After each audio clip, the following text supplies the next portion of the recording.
Bonjour à tous sur cette nouvelle vidéo de Géoressources, Énergie et Transition. Et cette vidéo, je vais la commencer par une question. Est-ce que vous avez déjà entendu parler de l'hydrogène gris? Si ce terme vous est totalement inconnu, sachez que l'essentiel du dihydrogène utilisé par l'homme à l'heure actuelle, c'est de l'hydrogène gris. Et le dihydrogène est un produit absolument indispensable dans le secteur agricole et industriel. Le dihydrogène, c'est ce qui permet de synthétiser de l'ammoniac, et avec cela, vous fabriquez des engrais azotés qui sont indispensables pour l'agriculture productiviste, et cela permet de fabriquer aussi des explosifs à partir de ces composés azotés pour alimenter la guerre et son économie qui nous sont promises par nos chers dominants.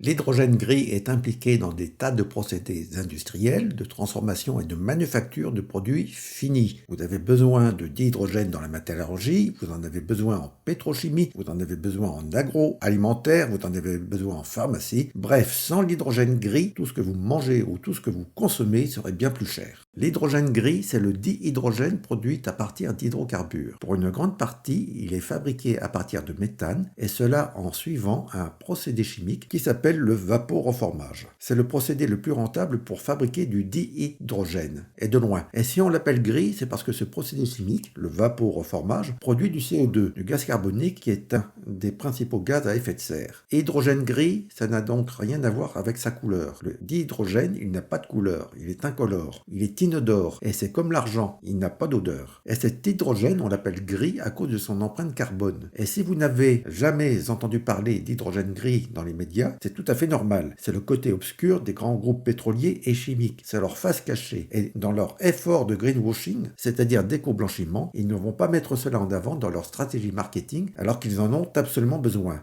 Bien, voilà, montrons les chiffres. Ce sont les chiffres des années 2000, mais les choses n'ont pas tellement changé sur la répartition des modes de production de l'hydrogène. Vous voyez, près de 80%, c'est du dihydrogène produit à partir de gaz naturel et de pétrole. C'est le fameux hydrogène gris. Et le reste, c'est quoi? Eh bien, c'est de l'hydrogène produit à partir de charbon, c'est-à-dire une matière hydrocarbonée, pauvre en hydrogène, mais très riche en carbone. Et là, le bilan, il est tellement désastreux qu'on l'appelle hydrogène noir. Mais en fait, il n'aurait pas été choquant d'appeler cet hydrogène gris, hydrogène noir. La production totale est donnée en normal mètre cube. Le normal mètre cube, c'est le volume occupé par le dihydrogène à 0 degré Celsius et 1 bar. C'est une unité qui est très utilisée en statistique.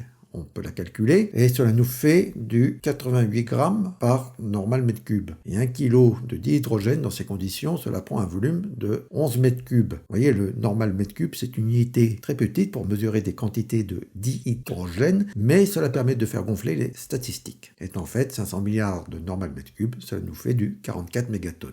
Ici, vous avez les dernières statistiques que j'ai pu trouver sur la production du dihydrogène. Alors, elle date de 2021, mais ça n'a pas dû changer fondamentalement depuis. Le gaz naturel, cela représente près de 60%. Le charbon, près de 20%. Et ce qui est marqué byproduct, en fait, c'est le dihydrogène produit dans les raffineries lors des opérations de raffinage. Donc là aussi, à partir du pétrole. Ici, vous avez une abréviation qui est marquée CCUS. Or, dans la littérature, cela sera plutôt CCS. Il va falloir vous habituer à cette abréviation car elle sera souvent utilisée par la suite et cela veut dire capture, carbone, stockage. Le U majuscule rajouté ici veut dire utilisation. Et en fait, le graphique il est trompeur car il y a très peu de récupération du CO2 dans le dihydrogène produit à l'heure actuelle. Donc, l'essentiel du dihydrogène produit, c'est de l'hydrogène gris et de l'hydrogène noir. Au niveau mondial, c'est 94 mégatonnes de dihydrogène qui ont été produites et qui ont relâché 900 mégatonnes de CO2. Vous voyez, c'est 10 fois plus. Pour le CO2, c'est facile, vous multipliez la quantité de dihydrogène produite par 10. Alors que pour le méthane, le ratio, il est seulement de 3. Il suffit de multiplier par 3 pour avoir la masse de gaz carbonique relâchée dans l'atmosphère. Donc le bilan, il est désastreux. Et en fait, sous le couvert d'un vernis vert et d'une façade qui prétend œuvrer pour l'environnement, vous polluez 3 fois plus quand vous utilisez du dihydrogène. Et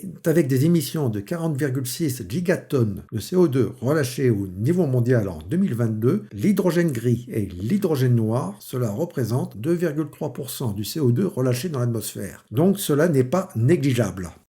Alors ici, je ne vais pas détailler pour l'instant les réactions chimiques impliquées dans le vaporoformage. Je ferai cela dans une autre vidéo. Mais retenons que pour le vaporoformage, le principe, il est de faire réagir du méthane avec de l'eau à haute température et dans des conditions extrêmes, et en absence de dioxygène, bien sûr. Et dans ces conditions, la molécule d'eau, elle devient une molécule oxydante. Et je vais écrire une réaction globale où les produits terminaux sont du dihydrogène et du dioxyde de carbone. On équilibre la réaction et cela nous donne ceci. CH4 plus 2H2O qui me donne 4H2 plus CO2. Là-dedans, le carbone, il est oxydé puisque son nombre d'oxydation passe de moins 4 à plus 4. Et l'atome d'hydrogène voit son nombre d'oxydation passer de plus 1 à 0. L'oxydant, c'est donc à la fois la molécule d'eau et la molécule de méthane. Regardons le delta H de la réaction. J'utilise pour cela le programme Atmother sur mon compte GitHub et que j'avais déjà présenté dans cette vidéo sur Palpatine et sa planète Mustafar. Je fais le calcul pour une température de 25 degrés Celsius, car c'est à cette température que je vais injecter les réactants et récupérer les produits de la réaction chimique. Mais attention, on ne va pas travailler à cette température, mais à une température bien plus élevée. La variation d'enthalpie, elle est positive, et elle est de l'ordre de 165 kJ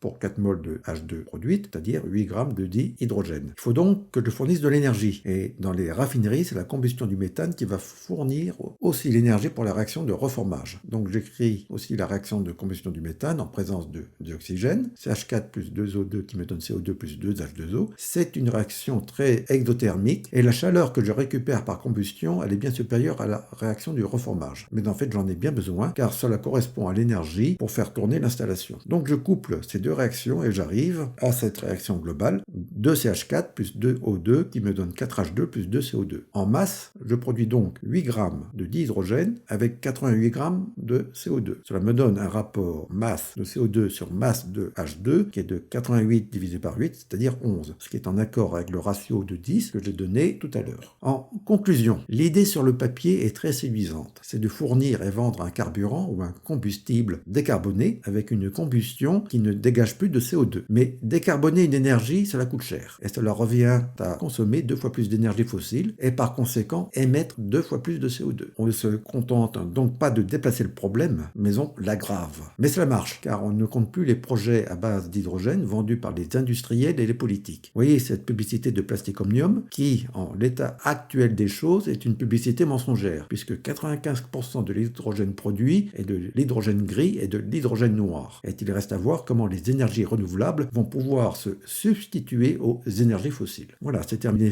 pour cette vidéo. À bientôt.